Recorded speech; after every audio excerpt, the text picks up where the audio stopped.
आपको सीखना है तो इसके प्रति चर्चा करिए ना। चर्चा सबसे महत्वपूर्ण विषय है।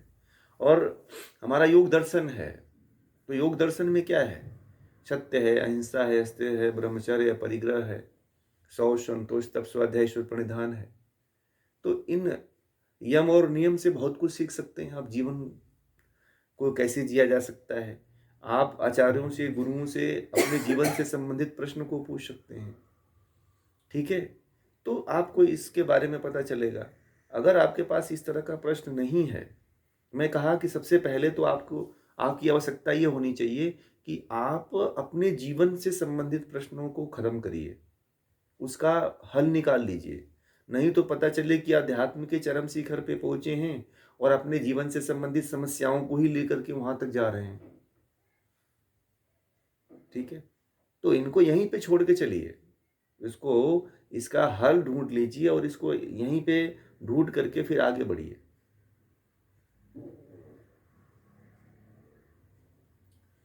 ठीक है ना?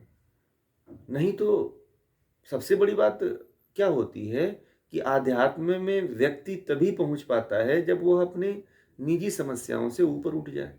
भगवान श्री कृष्ण ने अर्जुन को कुछ नया थोड़ी बताया, यही तो गीता है। गीता कहाँ से शुरू होती है? आपके कष्ट से।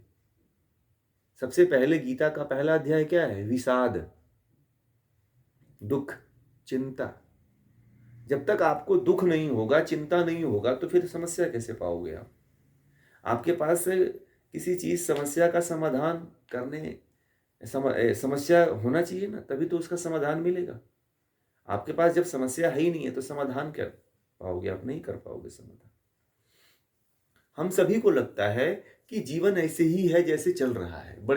बहुत बड़ा भ्रम ये है कि हमें लगता है कि जैसा जीवन चल रहा है, ये सब लोगों के साथ ऐसा ही जीवन चल रहा है, और जब सब लोगों के साथ चल रहा है तो जीने में क्या है, हम भी जी लेते हैं।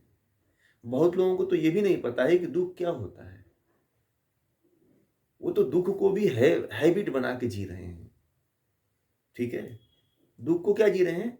आदत बना के जी रहे हैं कि ये हमारे जीवन का हिस्सा है।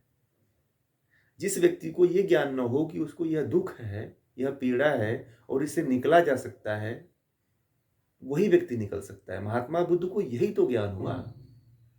महात्मा बुद्ध को यही तो ज्ञान हुआ कि दुख है और दुख से निकला भी जा सकता है। परंतु सबसे बड़ी बात है कि हम इतने साल से जीते चले आ रहे हैं, हमें पता ही नहीं कि दुख है। बताइए, आप लोगों को पता है कि आप लोग दुख में जी रहे हो? आप लोग तो बस ये मान रहे हो कि ये तो हमारे बगल वाला जी रहा है, तो हम भी जी लेंगे, है ना?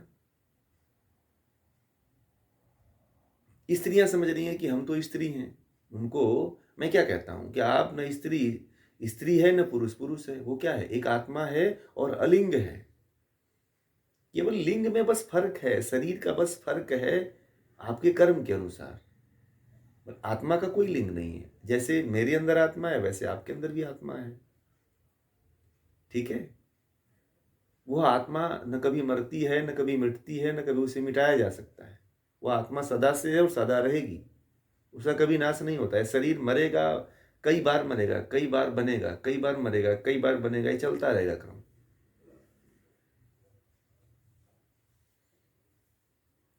ठीक है, इसलिए जो है ये ज्ञान, जब तक आप इस पे, इन विषयों पे आप चर्चा नहीं करेंगे, तब तक आप इससे ऊपर नहीं उठ पाएंगे आप लोग। मैं बार बार कहता हूँ, आज की सबसे बड़ी समस्या तो यही है कि इन समस्याओं का निराकरण करने वाले बहुत कम लोग हैं। अगर उनके पास पूछो भी तो उसका जवाब नहीं देते हैं, भागते हैं। ठीक है, किस्से और कहानियों वाला जीवन बस बंद होता चला जा रहा है। हम खुद अपने जीवन पे प्रैक्टिकल नहीं करना चाहते हैं। हम दूसरे के जीवन को देख करके उस पे रोते हैं।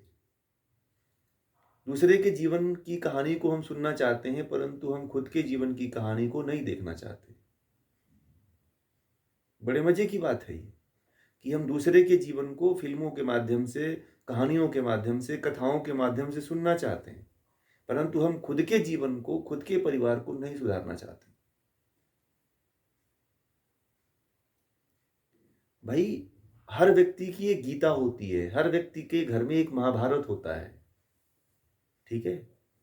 और हर व्यक्ति को गीता से, हर व्यक्ति की एक गीता होती है, हर एक व्यक्ति का रामायण होता है, हर एक व्यक्ति का महाभारत होता है, और हर एक व्यक्ति को महाभारत से गुजरना पड़ता है, हर एक व्यक्ति को रामायण, रावण जैसे राक्षसों से गुजरना पड़ता है, हर एक व्यक्ति को इन तमाम प्रतिद्वंद्वों से आगे बढ़ना पड़ता है।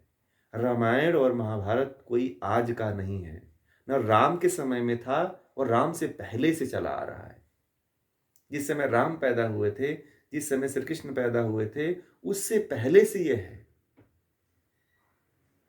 और आज भी है। मैंने कहा कि हर व्यक्ति की रामायण होती है, हर व्यक्ति का एक महाभारत होता है, और उस रामायण और महाभारत से हर व्यक्ति को युद्ध करके निकलना पड़ता है। तब जाकर के व्यक्ति मुक्त हो पाता है, तब जाकर के व्यक्ति इस संसार से छूट पाता है। इतना आसान नहीं है इस संसार से छूट पाना। जन्म जन्म लग जाते हैं, जन्म जन्म इस संसार में नष्ट हो जाते हैं, खपत हो जाते हैं। ठीक है। और इस तरह का आध्यात्मिक ज्ञान अगर कोई, जब तक आप इन विषयों पे चर्चा नहीं करेंगे तब तक आप बढ़ भी कैसे पाओगे? हमें तो नहीं लगता है। ठीक है ना।